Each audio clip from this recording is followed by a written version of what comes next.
বাংলাদেশের সাম্প্রতিক ছাত্র জনতার আন্দোলনের মাস্টারমাইন্ড হিসেবে বিশ্বমঞ্চে মাহফুজ আলমকে পরিচয় করিয়ে দিয়েছেন অন্তর্বর্তীকালীন সরকারের প্রধান উপদেষ্টা অধ্যাপক ডক্টর মোহাম্মদ ইউনূস। এরপর থেকেই বিষয়টি নিয়ে আলোচনা সমালোচনা শুরু হয় বিভিন্ন মাধ্যমে। বৃহস্পতিবার ২৬ সেপ্টেম্বর যুক্তরাষ্ট্রে বাংলাদেশি কমিউনিটির একটি টেলিভিশনে সম্প্রচার হওয়া অনুষ্ঠানে সাংবাদিক খালিদ মহিউদ্দিনের সঙ্গে কথা বলেন অন্তর্বর্তী সরকারের তথ্য ও সম্প্রচার উপদেষ্টা মোহাম্মদ নাহিদ ইসলাম। মাস্টারমাইন্ড নিয়ে করা এক প্রশ্নের জবাবে নাহিদ বলেন, আসলে এই মাস্টারমাইন্ড ব্যাপারটা কি? বৈষম্য বিরোধী ছাত্র আন্দোলন এটি সাধারণ শিক্ষার্থীদের জায়গা। এখানে বিভিন্ন রাজনৈতিক নেতারাও ছিলেন। এই আন্দোলনে একক কোনো নেতৃত্ব ছিল না।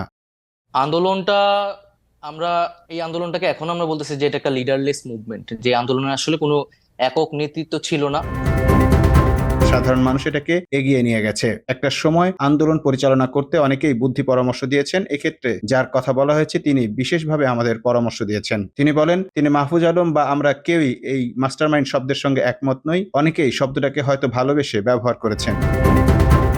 অপর এক প্রশ্নের জবাবে নাহিদ বলেন, বাংলাদেশের ইতিহাসে ৬৯ এবং ৯০-এর গণ অভ্যুত্থানে ছাত্ররা নেতৃত্ব দিলেও সামনে রাজনৈতিক দল ছিল। আন্দোলনের পর তারা ক্ষমতা নেয়। এবারের আন্দোলনে কোনো রাজনৈতিক দল সামনে ছিল না। ৫ আগস্টের পর এই দায়িত্বটা আমাদের উপর এসে পড়েছে, যার জন্য আমরা প্রস্তুত ছিলাম না।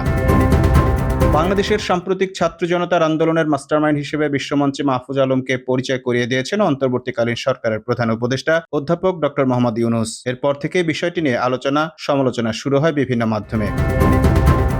বৃহস্পতিবার ২৬ সেপ্টেম্বর যুক্তরাষ্ট্রে বাংলাদেশি কমিউনিটির একটি টেলিভিশনে সম্প্রচার হওয়া অনুষ্ঠানে সাংবাদিক খালিদ মহিউদ্দিনের সঙ্গে কথা বলেন অন্তর্বর্তী সরকারের তথ্য ও সম্প্রচার উপদেষ্টা মোহাম্মদ নাহিদ ইসলাম। মাস্টারমাইন্ড নিয়ে করা এক প্রশ্নের জবাবে নাহিদ বলেন, আসলে এই মাস্টারমাইন্ড ব্যাপারটা কি? বৈষম্য বিরোধী ছাত্র আন্দোলন এটি সাধারণ শিক্ষার্থীদের জায়গা। এখানে বিভিন্ন রাজনৈতিক নেতারাও ছিলেন। এই আন্দোলনে একক কোনো নেতৃত্ব ছিল না। এই আন্দোলনটাকে এখন আমরা বলতেছি যে এটা একটা লিডারলেস মুভমেন্ট, যে আন্দোলনে আসলে কোনো একক নেতৃত্ব ছিল না।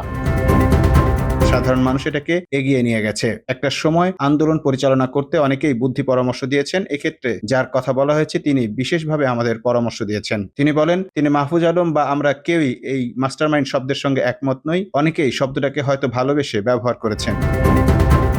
অপর এক প্রশ্নের জবাবে নাহিদ বলেন, বাংলাদেশের ইতিহাসে ৬৯ এবং ৯০-এর গণ অভ্যুত্থানে ছাত্ররা নেতৃত্ব দিলেও সামনে রাজনৈতিক দল ছিল। আন্দোলনের পর তারা ক্ষমতা নেয়। এবারের আন্দোলনে কোনো রাজনৈতিক দল সামনে ছিল না। ৫ আগস্টের পর এই দায়িত্বটা আমাদের উপর এসে পড়েছে, যার জন্য আমরা প্রস্তুত ছিলাম না।